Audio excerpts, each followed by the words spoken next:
Hello everybody, hi, I am Nishant Ashok Sati. Today date is 24 January 2023. Today I want to talk about the OOPS concept in Java programming language. OOPS means it is a fully object-oriented programming language. It is based on the four pillars. It means encapsulation, inheritance, polymorphism and abstraction. For that we have to use in the object. Object is one of the most concept we have to use it in Java, because of Java is an object-oriented programming language. First we have to use in the abstraction. Abstraction it contains the class. Class it means a collection, a group of objects which have common properties. Example, suppose we have to using a student class. And student class we have to using a student class. Student class have a common properties. Suppose we have to using a ID. So this we have to classify the class in Java. Then second we have to using the object. Object can be used to assign the reference variable, store the reference and address of that variable. So that's why we have to using the object. Then second we have to using the inheritance. Inheritance it have to use to derive a new class from the existing class. It also called the inheritance.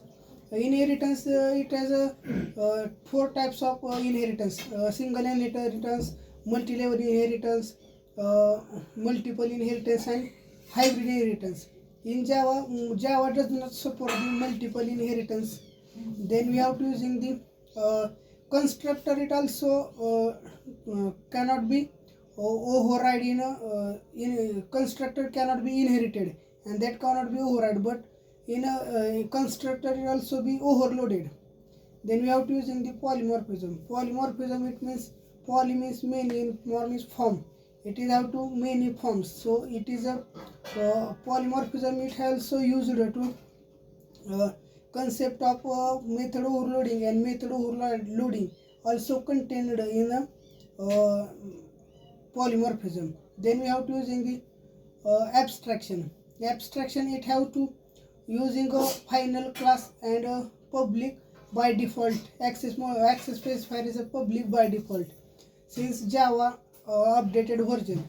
Abstraction we have to using the abstraction 100% achieve the abstraction through the interface. Abstraction we have achieved by abstraction partially 0 to 100% rather than interface. Interface is have to use the 100% abstraction. So this is the concept of object-oriented programming language in Java programming language. So this is the concept of OOPS. So thank you.